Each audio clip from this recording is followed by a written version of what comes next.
Hey guys, Laguna here, and a lot of you have been asking me, like, what the hell do you do when you hit level 50 in this game? I know the grind from 45 to 50 is pretty long, especially from 49 to 50. Once you get to 50, that grind doesn't really stop.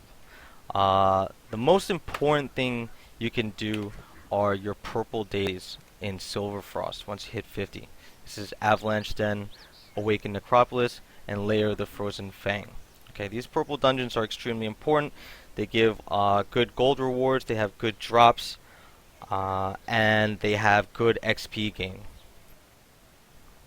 Uh, Next, what you want to do are the blue dungeon dailies. Now, these are more for XP gain towards your Hong Moon levels. There are a lot of ways you can take the level 50 grind. You can kind of focus on Hong Moon levels and XP if you want. If you go that route, you're going to want to do all the 24 mans as well. There's one over here, it's called Beast Bog. These 24 mans kind of take a little while. The boss that spawns there sometimes can take a long time, but the XP from it is really good. Another area is this 24 man up here called Frontier's Edge. This one, both of these are better done in groups. They both have lots of XP, and you can actually get some cool drops. There's an outfit at the roulette wheel here. This eye patch is actually a drop from one of the bosses that spawn in there. So if you really are focusing on pushing all those HM levels, you're going to want to go to those 24 mans on top of the purple and blue dungeons. Okay, another good place is Harvest Village, which is where we are right now. A couple times a day they have an event. If you click this clock, it'll actually show the schedule, okay, of when these raids happen here. These only happen in channels 1 to 5. I'm not sure if this is different on EU, but on NA these are channels 1 through 5. On Mushin, these channels actually get really crowded pretty quickly, so you're going to want to get here early, probably 15 to 20 minutes early. And these dailies here you'll see also give a decent amount of gold and a lot of XP. After all that, or even before all that, if you want to get your faction rank up, there is a new faction area over here. Let me put on my faction outfit. You'll see these pop up. These dailies are also very important. For melees, they can be a little bit tough to accomplish because they involve defeating bosses that have really fast and large attack patterns that do a lot of damage. So a lot of melees are having tough getting those dailies done. But if you have a warlock in the party, it shouldn't be too bad if they use their buff on everyone. Maybe a couple summoners to heal you guys, who knows.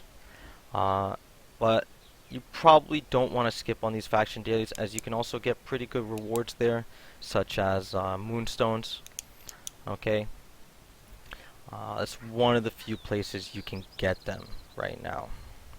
The next question you guys have been asking is what to gear. Where do you get your soul shields? What do you upgrade first, and how do you do it?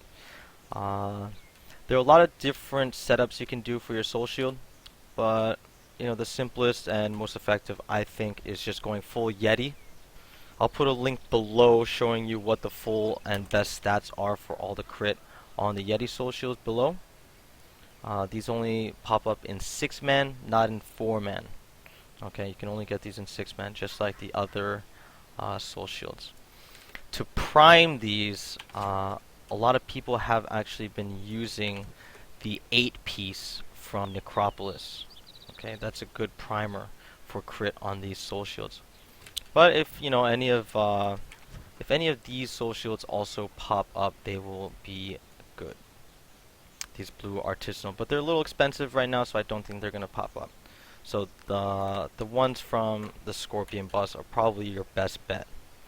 After that, if you're looking to upgrade your gear, I'd upgrade the bracelet first. It's probably the cheapest and biggest damage boost you're gonna get in the quickest time. The stat upgrade is ridiculous on this, and it's definitely the first piece that you want to go for. If you haven't gotten your soul yet, you're going to want to get that soul. This is upgradable to the second version. These are drops that come in these new purple dungeons. These Naru tablets are somewhat of a rare drop. There are sealed ones that are tradable. You might find some of them on the auction house.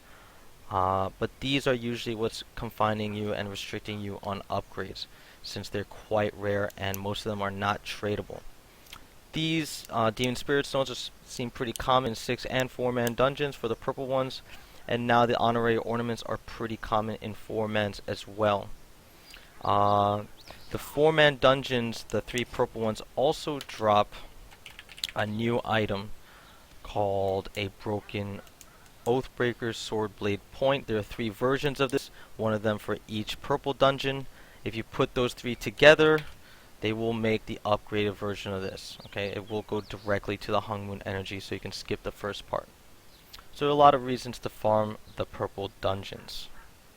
Okay, but keep in mind that these Naryu tablets you get from the daily boxes are extremely important, as they're used for a lot of different upgrades. All those purple dungeons are also very important because you're going to get these darts, you get them from the daily rewards, and you need a lot of them for your upgrades. These Silver Frost transformation stones, they're pretty expensive right now, but the price is dropping pretty quickly, so you might want to wait a little bit until you upgrade. Hope all this helps. If you guys have any questions or comments, leave them below.